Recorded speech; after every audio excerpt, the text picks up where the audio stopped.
Welcome to Raji Murali vlogs channel. நம்ம இந்த பதிவில் பார்க்க போகிறோம் கருட புராணம். இப்போ பகுதி 7 வேதாந்த தேசிகருக்கு அருளிய கருடன், அதை பற்றி சொல்ல போகிறேன். இதுக்கு முன்னாடி 6 பதிவுகள் போட்டிருக்கேன். பார்க்காதவங்க பிளேலிஸ்ட்டில் முதலேருந்து பாருங்கள், மற்ற பதிவுகளையும் பாருங்கள். வேதாந்த தேசிகருக்கு அருளிய கருடன். ஸ்ரீ சுவாமி தேசிகர் காஞ்சிபுரத்திற்கு சென்ற போது ஒரு அன்பர், சுவாமி, என் பங்காளி விரோதம் காரணமாக அடுத்த வாரம் அறுவடை செய்யும்படி விளைந்து நிற்கின்ற கழனியில் குளத்து நீர் முழுமையும் தங்கும்படி மாந்திரீகம் செய்கிறான். தாங்கள்தான் காப்பாற்ற வேண்டும். அப்படி என் விளைநிலத்தில் குளத்து நீர் முழுமையும் நிறைந்து விட்டால் பயிர் முழுதும் நாசமடைந்து அடுத்த அறுவடை வரை குடும்பம் பூராவும் பட்டினி கிடக்க வேண்டியதுதான் என்று கதறினான். கருட நதிக்கரையில் உள்ள ஔஷதாசல மலையடி வாரத்தில் உள்ள திருவஹீந்திரபுரத்தில் ஸ்ரீ அழகிய சிங்கர் சந்நிதிக்கு எதிரே உள்ள அரச மரத்தடியில் கருட மந்திரத்தை ஜெபித்து கருட பகவானை தரிசித்த பேறு பெற்றவராயிற்றே. ஸ்ரீ கருட பஞ்சாசத், ஸ்ரீ கருட தண்டகம் இரண்டையும் விடுவதற்குள் எழுதிய மகான். கருணை கடல். பாய்ந்து வரும் நீருக்கு முன் கட்டை கால் விரல் நெகத்தால் ஒரு கோடு கிழித்தார். தண்ணீர் திரும்பி குளத்தை சேர்ந்தது. அனைவரும் பிரமித்தனர். மாந்திரீகன் ஏராளமான பாம்புகளை ஏவினான். தேசிகர் மறுபடி கோடு கிழிக்க சர்ப்பங்கள் மந்திரவாதியிடமே திரும்பிச் சென்றன. அடுத்து சங்கபாலன் என்ற கருநாகத்தை ஏவினான் பிடாரன். இந்த சங்கன் அஷ்ட நாகங்களில் ஒன்றல்ல. கர்ணனின் பிள்ளைக்கும் சங்கன் என்று பெயர் உண்டு. திருவேங்கடமுடையானுக்கு ஆனந்த நிலைய விமான கைங்கரியம் செய்தவன் பெயரும் சங்கன்தான். ஜனமே ஜெயனின் மைந்தன் பெயரும் சங்கன்தான். ஹம்சனின் தம்பி பெயரும் சங்கன்தான். பத்மாசனமிட்டு அமர்ந்த ஸ்ரீ தேசிகர் மகாவிஷ்ணுவை தியானித்து கருட மந்திரம் ஜெபித்தார். சங்கன் அவர் அருகே சீறிக்கொண்டு வந்தது. அப்போது பிரம்மாண்டமான கருடன் தோன்றி சங்கனை கொத்திக்கொண்டு ஆகாயத்தில் பறந்தது. பாம்பாட்டி தன் தோல்வியை ஒப்புக்கொண்டு பிழைப்புக்கு ஆதாரமான சர்ப்பத்தை உயிரோடு மீட்டுத் தரும்படி வேண்டினான். கருட தண்டகத்தை தேசிக சுவாமி பாட கருடன் மகிழ்ந்து சங்கபாலனை கீழே போட்டார். மந்திரவாதி வணங்கி நன்றி கூறி ஊரை விட்டே ஓடிப்போனான். ஒரு சமயம் தேவர்களுக்கும் அசுரர்களுக்கும் கடும் போர் நிகழ்ந்தது. தேவர்கள் பக்கமிருந்து போரிட்ட ஸ்ரீஹரி வெற்றி கிட்டியதும் தாகமாய் இருக்கிறது என்றார். ஆதிசேஷனும் கருடனும் தண்ணீர் எடுத்து வர விரைந்தனர். அனந்தன் பூமியை வகிர்ந்து நீர் கொணர்ந்தார். அவர் வகிர்ந்த இடம் வஹீந்திரபுரம் ஆயிற்று. கடலூரிலிருந்து 3 கிலோமீட்டர் தொலைவில் உள்ளது திருவஹீந்திரபுரம். அப்போது பெருகிய தீர்த்தம் சேஷ தீர்த்தம் என்று அழைக்கப்படுகிறது. பகவான் தாகம் தீர நீர் அருந்திய தடாகம் இது. வைகுண்டத்தில் உள்ள விரஜா தீர்த்தமே பரந்தாமன் குடிப்பதற்கு ஏற்றதென்று சுபர்ணர் நினைத்து மேலே பறந்தார். நாரதர் எதிரே வந்தார். கருடா, காலத்தை வீணடிக்காதே. அதோ பார், அந்த ரிஷியின் கமண்டலத்தில் இருப்பது விரஜா தீர்த்தம்தான் என்று பூலோகத்தில் ஒரு இடத்தை சுட்டி காட்டினார். உடனே கருடன் கீழே பாய்ந்தார். கமண்டல நீரை அழகினால் சாய்த்தார். கருட ஸ்பரிசம் பெற்ற ஜலம் நதியாக பெருகி ஓடியது. ரிஷிக்கு மகா கோபம். கஷ்டப்பட்டு வைகுண்டத்திலிருந்து கொண்டு வந்தால் அதை கொட்டுவதாவது என்ற எரிச்சல் வந்தாலும் பெரிய திருவடியை சபிக்க முடியுமா? இந்த நீர் கலங்கட்டும் என்று சபித்தார். மகரிஷி, இந்த ஜலம் எம்பெருமான் தாகத்தை தணிக்கத்தான் போகிறது. கொண்டு போய் கொடுக்க நேரமாகும் என்றே கவிழ்த்தேன் என்று விளக்கினார் சுபர்ணன். அடடா, அவசரப்பட்டு விட்டோமே என்று வருந்திய முனிவர், வைனதேயா, பார்வைக்கு கலங்கியது போல் தெரியுமே தவிர கையில் எடுத்து பார்த்தால் தெளிவாக தெரியும் என்று சாபனிவர்த்தி கூறினார். வேகமாக பெருமாளிடம் திரும்பி வந்த கருடன் ஆதிசேஷனால் எம்பெருமானின் தாகவிடாய் தீர்ந்ததைக் கண்டு நான் எடுத்து வந்த தீர்த்தத்தையும் ஏற்று அருள வேண்டும் என்று கூறினார். கச்சேப கொழுந்தே, வருந்தாதே. ரதோத்சவம் அன்று இந்த நதிக்கரையில்தான் பூசைகள் நடக்கும். இந்த தீர்த்தமும் எமக்கு உகந்ததாகும்.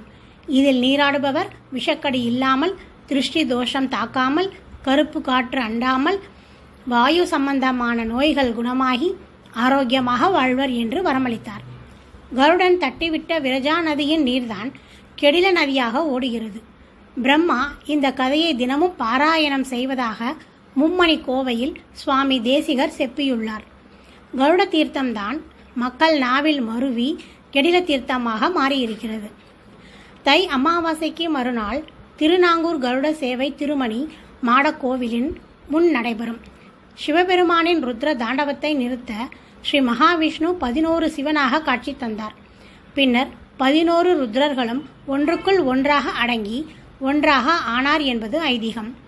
திருமங்கை ஆழ்வாரே 11 பெருமாளையும் ஒவ்வொருவராக வலம் வரச் செய்து அவரவருக்குரிய பாசுரங்களை பாடல் வல்லார். அவர் சார்பில் இசைப்பது செவிக்கினிய விருந்தாகும். நேபாளத்தில் கருட நாகப்போர் என்றொரு திருவிழா. அப்பொழுது அந்த யுத்தத்தில் கருடன் திரு உருவத்தில் வியர்வை வெளிப்படும். அந்த வியர்வையை துணியால் ஒற்றி அதை பட்டர் மன்னருக்கு அனுப்புவார். எவரையாவது நாகம் தீண்டினால் அந்த துணியின் நூல் இலையை கடிவாயில் சுற்றினால் விஷம் இறங்கிவிடும். இந்த பண்டிகை நேபாளத்தில் மிகவும் பிரசித்தம். தெலுங்கில் உள்ள யட்சகானம் வினதா புத்திரரின் அருமை பெருமைகளை சிறப்புடன் எடுத்துச் சொல்கிறது.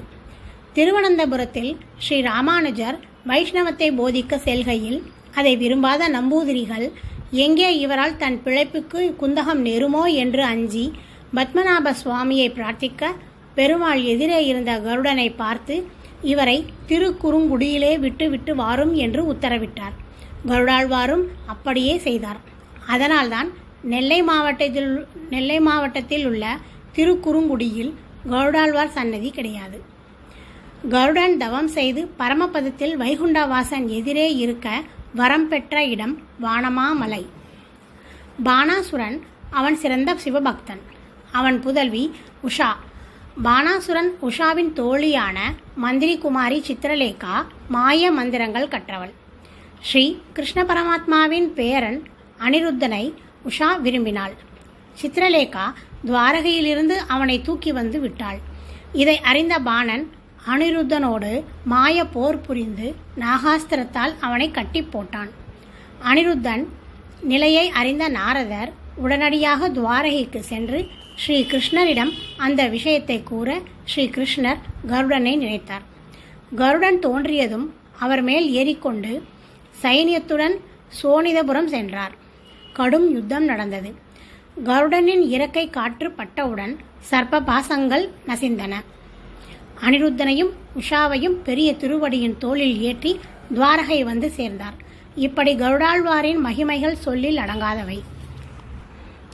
கருடாழ்வார்க்கு நரசிம்ம அவதாரத்தை காண வேண்டும் என்ற ஆசை நாளுக்கு நாள் பெருக கடப்பாவிலிருந்து 85 கிலோமீட்டர் தூரத்தில் உள்ள ஊர் அர்லகட்டா. அங்கிருந்து பேருந்து மூலம் திருச்சிங்கவேல் குன்றம் எனப்படும் அகோபிலத்தை அடையலாம்.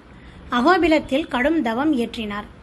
கருடன் தவம் செய்ததால் இந்த மலை கருடாச்சலம் எனப்படுகிறது. தவத்தை மெச்சிய எம்பெருமான் தூணிலிருந்து வெளிப்பட்டது. இரணியனை மடியிலிட்டு கூர்மையான நகங்களால் குடலை எடுத்தது. ஆக்ரோஷமாய் கர்ஜித்தது. பிரகலாதனின் பிரார்த்தனைக்கு இசைந்து சாந்த நரசிம்மனாக அமர்ந்தது என 9 திருக்கோலங்களை காட்டி அருளினார். இவை நவ நரசிம்ம கஷேத்திரங்கள் என்றும் அழைக்கப்படுகிறது.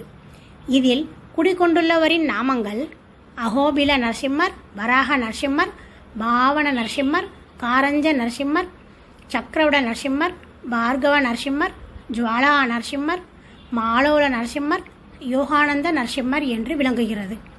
அகோ என்றால் சிம்மம், பிலம் என்றால் குகை. அதுதான் அகோபிலம் ஆயிற்று. இங்கே மலையடிவாரத்தில் ஒரு கோவிலும் மலை மேல் ஒரு கோவிலும் இருக்கின்றது. மலைக்கோவில் அடிவாரத்திலிருந்து 10 கிலோமீட்டர் தூரமாகும். புதுக்கோட்டையிலிருந்து காரைக்குடி செல்லும் வழியில் திருமையம் என்ற ஸ்தலத்தில் அமிர்தம் கொண்டு வர மகாபலம் வேண்டி கருடன் தவம் செய்ததாக சொல்லப்படுகின்றது. சத்தியகிரிநாதன் பிரத்யட்சமாகி சக்தி பெருக வரம் அளித்திருக்கிறார். அனைத்து பெருமாள் கோவிலிலும் கருடன் உண்டு. இதை படித்த பிறகு அவர் அருகே நின்று பிரார்த்தனை செய்யாமல் போக யாருக்கு மனம் வரும்? கருடன் இதை படிப்பவர்களுக்கும் கேட்பவர்களுக்கும் எல்லா நலனும் அருள, பித்ருக்கள் சொர்க்கம் சேர, பாவங்கள் தொலைந்து சம்பத்து பெருக பெருமாளிடம் விண்ணப்பிப்பார் என்பது சத்திய வாசகம். ஓகே ஃப்ரெண்ட்ஸ், இந்த பதிவு பிடிச்சிருந்தால் லைக் பண்ணுங்கள், கமெண்ட் பண்ணுங்கள். அடுத்த தலைப்பு பிறப்பு எதற்கு, இறப்பு எதற்கு அடுத்த பதிவில் பார்ப்போம். Thank you friends.